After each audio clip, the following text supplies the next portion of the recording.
So no doubt lots happened over the last 4 years, so let's talk about it live with my panel tonight. So we have former Trump administration HHS official Jack Calvertino's here, former Obama administration HHS official Jain over there. For once, I could say, well, I guess if you're watching it on TV, he's on the left, you're on the right, but you're on... As it should be. Guys, first of all, thank you both for coming in. I know it's late, so I appreciate you both taking the time here. Shwani, I want to start with you.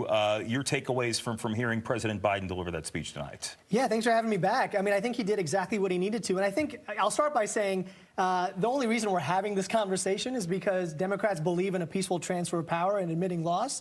But in terms of his speech, you know, he spoke directly to the American people, and he spoke about his successes. He got us out of COVID by accelerating vaccine distribution. Trump, on the other hand, said that COVID was a hoax.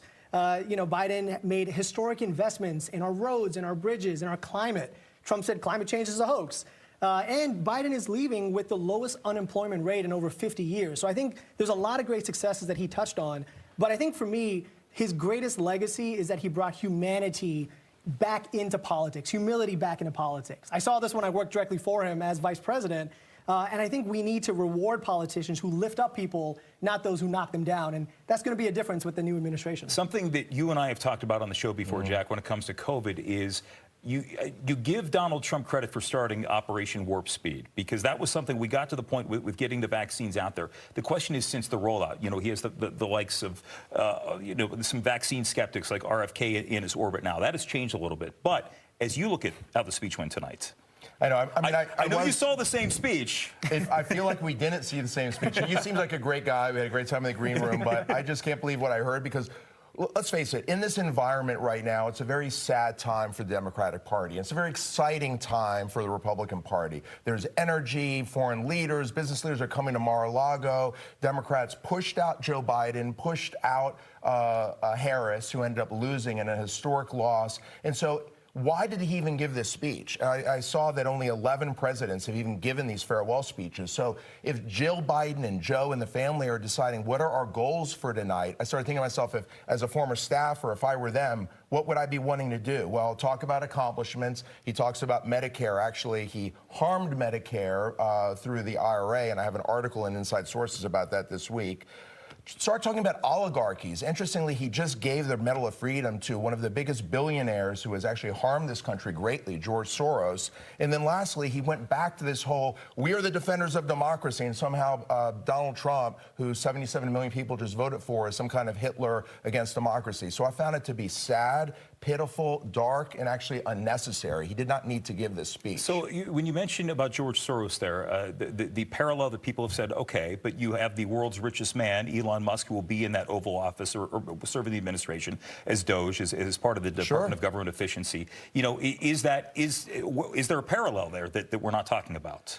I mean, Donald Trump loves Elon Musk. He has him down there. Everyone is sort of joking about that. It's not Donald Trump who's talking about an oligarchy. I mean, the Democratic Party raised more money from more millionaires and billionaires than the Republican Party ever has. But all of a sudden, Joe Biden is against oligarchs. Maybe it's because Elon Musk is speaking his mind as a First Amendment right as an American on Twitter. He happens to own Twitter, just like a lot of his own supporters own TV stations and, own newspapers and run network TV stations. So it was an odd moment that at the end of his time as president, he would start talking about billionaire oligarchs, and somehow they have to be reined in. It was weird. So I feel like when we get to the end of most administrations, you know, there's a sense, you look at 8 years of President George W. Bush, 8 years of Bill Clinton, 8 years of Barack Obama, and people kind of like, okay, it's time for a change, time to move on here.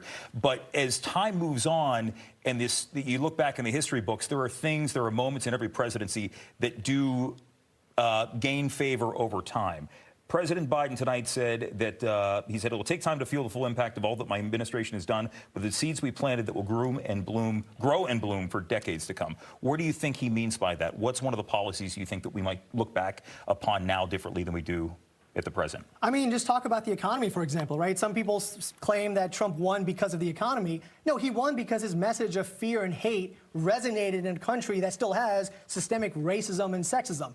by all economic measures, Biden is leaving Trump with a very great economy. I mentioned earlier, lowest unemployment rate in over 50 years, almost 16 million new jobs created. That's more than not only the Trump presidency, but Obama and Bush as well. So talking about those successes, talking about actually investing and believing in our public health officials, not having conspiracy theories, actually believing in vaccines, actually believing in climate change, actually investing in a living wage and reproductive justice. These very tangible issues that are impacting millions of people's lives. That is the legacy of Joe Biden.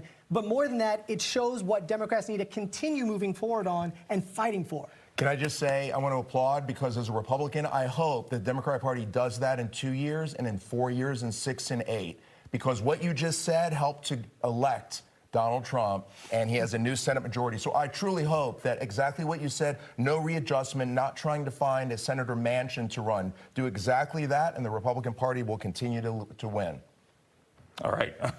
As we leave this and as we move on, we look at the approval ratings right now. And again, presidents leave with a lower approval rating. USA Today has it at about 44% as he leaves office. As we look ahead and as we inaugurate a new president, what's your hope? As somebody who did not vote for the incoming president, what's your hope for him come Monday?